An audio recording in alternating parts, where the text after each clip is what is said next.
One day এবং টি-20। তো normally এই ছেলেগুলোকে প্রিপারেশন ক্যাম্পে যে জিনিস থাকা উচিত, যে কে কোথায় ব্যাটিং করবে বা কোথায় কার রোলটা কী আছে, ব্যাটিং বোলিংটা সেভাবে আমরা আসলে প্র্যাকটিস করছি এবং প্রিপেয়ার করার চেষ্টা করছি যারা ওপেনার নতুন বলে খেলবে, সেটা টি-20 বা ওয়ানডে যেটাই হোক।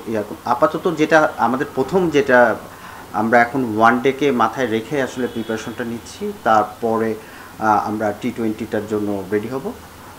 তো এইখানে যে রোলে যে খেলবে এবং বলিংটাও যে যেখানে করতে চাই, আমরা ওই সব জায়গাটায় মানে আমরা জোর দিচ্ছি এবং সেভাবে প্রিপারেশন নিচ্ছি। আর ফিল্ডিংটা তো অলমোস্ট সবাইকেই করতে হবে এবং সেভাবে প্রিপারেশন নিচ্ছি। আমাদের টি-20তে একটা ভালো পজিটিভ আসছে যে এখন যে দুইজন ব্যাটার ব্যাটিং করে টি-20র ক্ষেত্রে, এরা পাওয়ার প্লেটা খুব ভালোভাবে ইউজ করছে।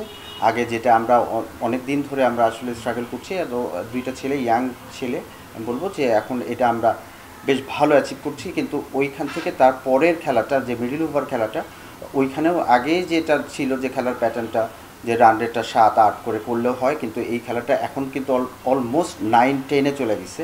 আমার কাছে মনে হচ্ছে যে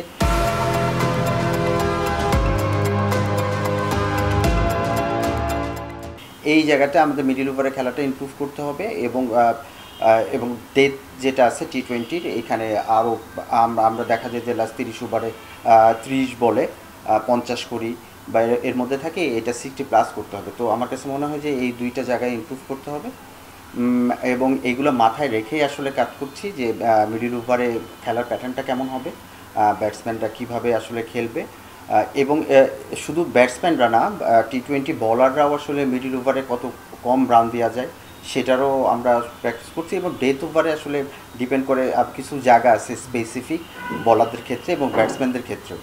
তো খেলাটা আসলে বড় রান করার জন্য আমার কাছে মনে হয়েছে যে ওয়ানডে বলেন এবং টি-20তে বলেন, দুইটা জায়গায় মিডল ওভারগুলোতে রান রেট মেনটেন করাটা খুবই ইম্পর্টেন্ট।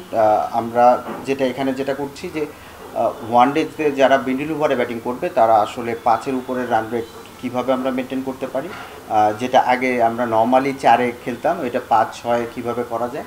তো এই জায়গাগুলো নিয়ে কাজ হবে। ট্রু উইকেটে বলারদের ভালো করতে চান তাহলে ট্রু উইকেটে ম্যাচ খেলাতে হবে, এটার কোনো বিকল্প নেই। আমি এখানে বলিং ফ্রেন্ডলি উইকেটের মধ্যে বল করব, আর ওইখানে যে ট্রু উইকেটের মধ্যে চিন্তা করব যে আপনি যখন ট্রু উইকেটের মধ্যে দীর্ঘদিন ম্যাচ খেলবেন, বলাররা তখন শিখে যাবে আসলে কিভাবে হ্যান্ডেল করতে হয়।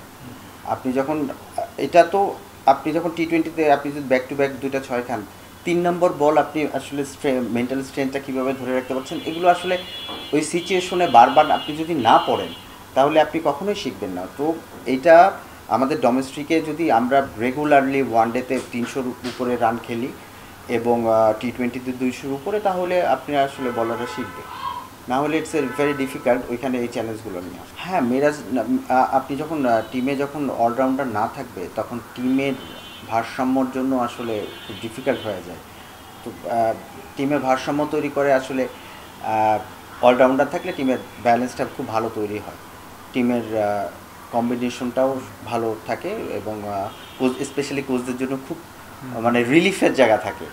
তো এইটা আমার কাছে মনে হয় যে খুবই ট্র্যাডিশনাল উইকেট, যে প্রথম 2 দিন খুবই ব্যাটিং ফ্রেন্ডলি থাকবে, 3 দিনের দিন আস্তে আস্তে একটু স্পিনারের দিকে যেতে পারে। তো 3-4টা বলার 2 টিমেই আসলে একই কম্বিনেশনে খেলছে এবং আমার কাছে মনে হয় বলারদের জন্য খুবই প্রেশার, কেন ফ্ল্যাট উইকেটে সারাদিন বল করতে হবে, খেলা বড় হবে।